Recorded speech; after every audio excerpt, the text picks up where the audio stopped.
It started with a bang on my front door, hard enough to rattle the glass and wake the dog. Saturday morning, 8:12 a.m.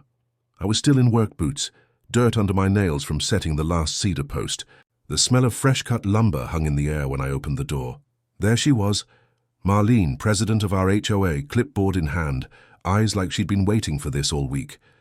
"You can't just build that," she snapped, pointing toward my half-finished fence. I looked at the bright orange permit stapled to the corner post. "Pretty sure I can," I said, calm as coffee. She shoved a paper toward me. Violation notice, unauthorized structure. Apparently my 6-foot privacy fence violated the community aesthetic. The irony?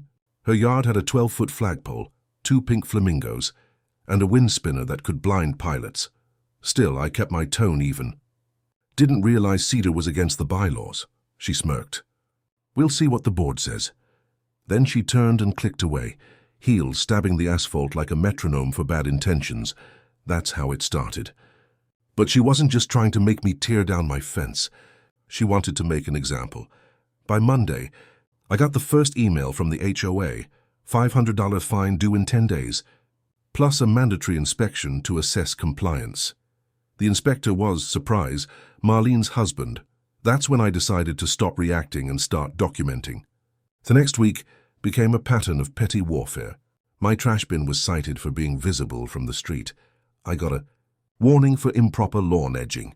Then she called animal control because my dog barked aggressively. He's a 12-pound terrier with asthma. I installed 2 cameras, one on the fence line, one facing the driveway. Motion activated, time-stamped with cloud backup. That's when I caught her walking onto my property at night. Flashlight in hand, snapping photos.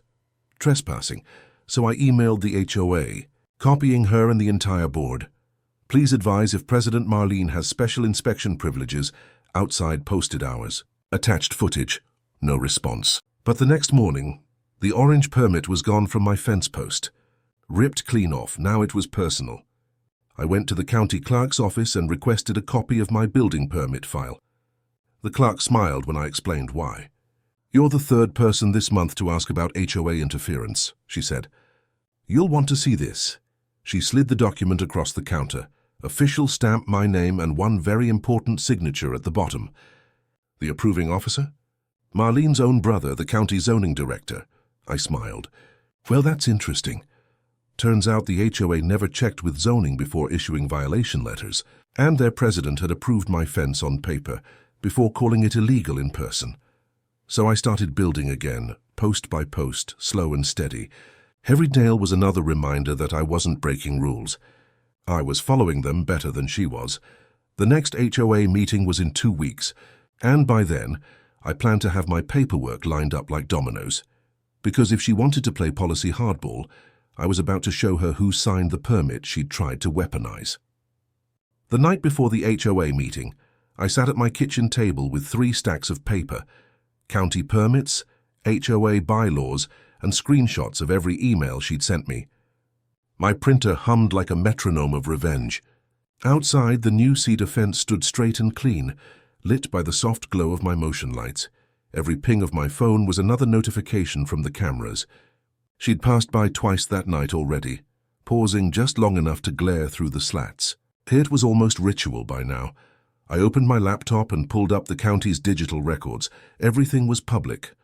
The zoning permit for my fence listed the exact parcel coordinates, survey plat, and the signature that made my stomach tighten with satisfaction.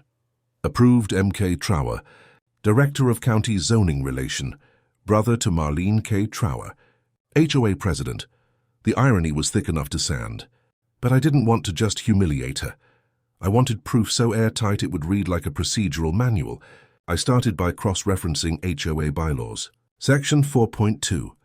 All fencing must comply with county zoning and receive prior HOA notification. Not approval, just notification. I had the emails showing I'd done that with timestamps. That was my first domino. Next, I printed the doorbell cam, still showing her tearing down the orange permit. Then the motion footage of her walking onto my property at 11:37 p.m. with a flashlight. Date, time, location embedded. I sent copies to a USB drive labeled Evidence Chain of Custody. Still, I knew paper wasn't enough. People like Marlene didn't fold under logic. They folded under exposure. So I called an ally. Deputy Holt from the county sheriff's department had handled my previous complaint when she'd sent her husband to inspect my backyard. The deputy had already warned them once about trespassing. Got something new? He asked. Yeah, I said. Turns out her brother's the one who approved my fence. He laughed low. Oh, that's going to be fun. He offered to sit in on the HOA meeting, not in uniform, just as a resident observer. Perfect. I spent the next morning lining up my exhibits. I even printed a copy of the county's GIS map showing my property line, complete with survey pins and boundary coordinates. I marked where the fence stood, exactly within my limits, not an inch over. Then I placed a small AirTag inside the corner post, just to prove later that no one had tampered with it again. It pinged from my phone's Find My app every 10 minutes. When I walked into the HOA meeting that night, the tension was thick enough to chew. The folding chairs were half filled with residents clutching coffee and gossip.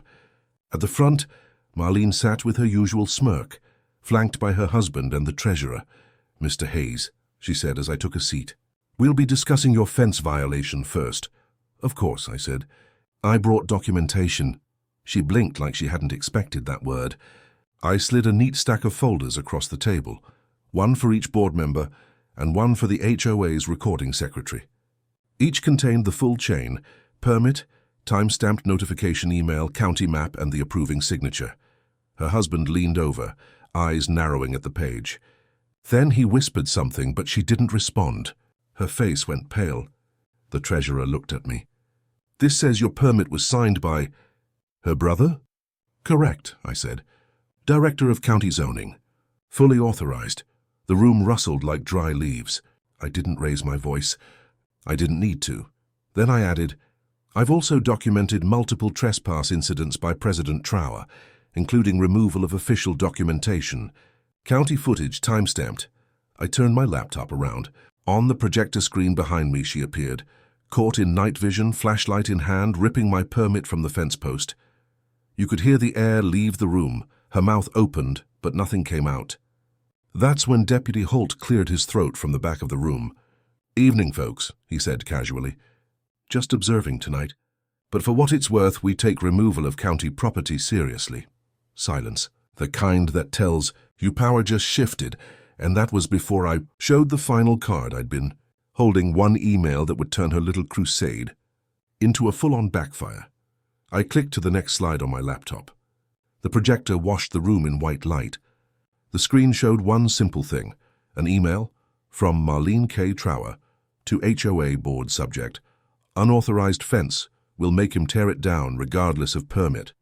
Timestamp 8:04 a.m., the day after my county approval. I didn't need to say a word. The timestamp did it for me. She'd planned to override a legal permit before she ever issued that first violation notice.